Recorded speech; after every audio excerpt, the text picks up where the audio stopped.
Welcome back. इस series में आज फिर से आपका स्वागत है।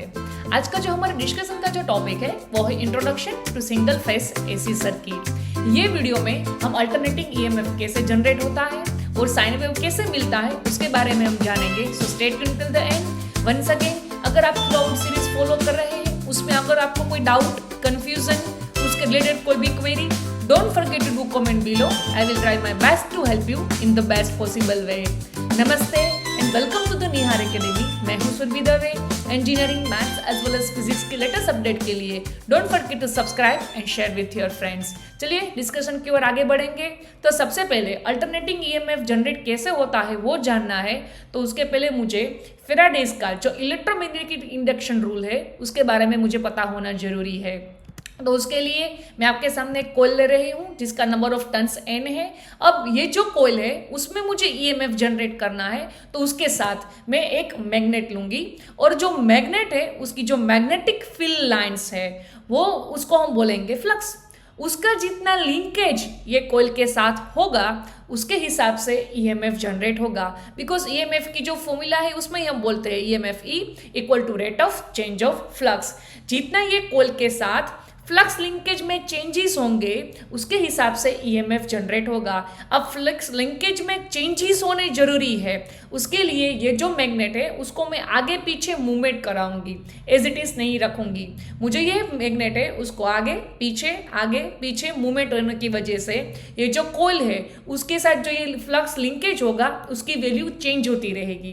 This is how EMF generated. तो यहाँ पे जो ईएमएफ का जो इक्वेशन हम लिखेंगे वो लिखेंगे, अल्टीमेटली इक्वेशन ये होगा n इंटू 5। ये मैग्नेटिक जो लाइन से उसको हम फ्लक्स बोलेंगे, तो उसकी वैल्यू है वो है 5, और वो जो कितनी कॉइल के साथ लिंक होगी तो वो n इंटू 5। तो ईएमएफ की फॉर्मूला तो n इंटू 5 होगी। तो यहाँ पे मैंने एक बात बोली कि फ्लक्स लिंकेज की वैल्यू में चेंजेस होने जरूरी है, इसलिए यहाँ पे मुझे फॉर्मूला ये लिखनी पड़ेगी कि number of turns n into d5/dt means with respect to time flux linkage की वैल्यू कितनी चेंज होती है।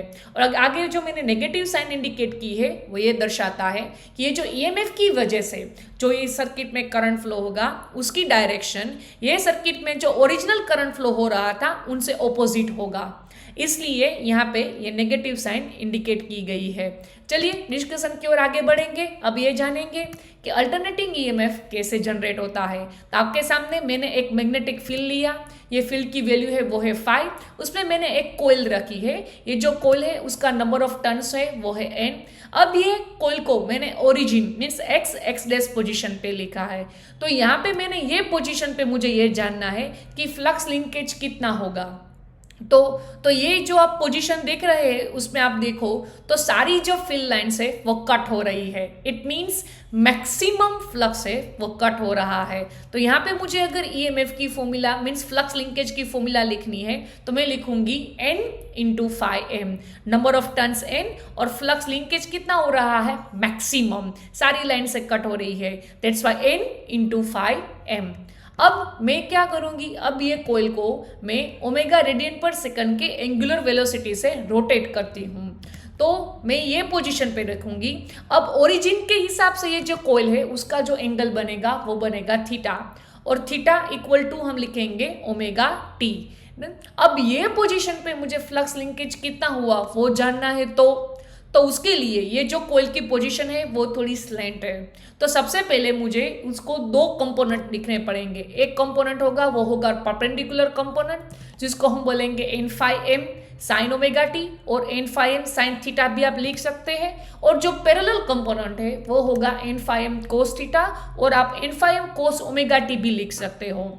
यहाँ पे हम कैलकुलेशन के लिए जो कंपोनेंट हमारे कॉइल के साथ है मीन्स पैरेलल है उसको हम कंसिडर करेंगे। सो n5m कोस थीटा, यहाँ पे थीटा की वैल्यू मैं लिखूंगी ओमेगा टी, सो n5m कोस ओमेगा टी। अब मैंने जो अगले स्लाइड में जो डेरिवेशन किया था ईएमएफ का वो यहाँ पे मैं यूज करूंगी। मुझे ऊपर जो फ्लक्स लिंकेज की जो फॉर्मूला मिली है उसको मैं समय के हिसाब से डिफरेंशिएट करूंगी। तो समय के हिसाब से डिफरेंशिएट करूँ तो n5m में कोई चेंजेस नहीं आएंगे, सो एज इट इज। अब मुझे जो डिफरेंशिएशन करना है वो करना है कोस ओमेगा टी का। तो कोस ओमेगा टी का डिफरेंशिएशन होता है माइनस साइन ओमेगा टी, और ओमेगा टी का ओमेगा पास में। अब उसको मैं रिपीट करूं तो minus minus plus N phi omega को मैं आगे लिख लगती हूँ. So N phi M omega sine omega T, और एन फाई एम ओमेगा की जगह मैं लिखूंगी E M. So ultimately answer would be E M sine omega T, और ओमेगा टी की जगह मैं थीटा लिखूं तो answer would be E M sine theta. ये है अल्टरनेटिंग ईएमएफ का इक्वेशन. अब साइन वेव हमें कैसे मिलता है वो भी हम जानेंगे. तो अभी मैंने ये डेरिवेशन किया ई एम साइन थीटा जो था ईएमएफ का इक्वेशन. अब मुझे यहाँ पे थीटा की अलग अलग वैल्यू चूज करनी है. तो सपोज मैं कोयल को ओरिजिन पोजीशन पे रखती हूँ, मीन्स ओरिजिनल एंगल 0 है, तो यहाँ पे मुझे थीटा की वैल्यू 0 लिखनी है. तो आंसर वुड बी 0.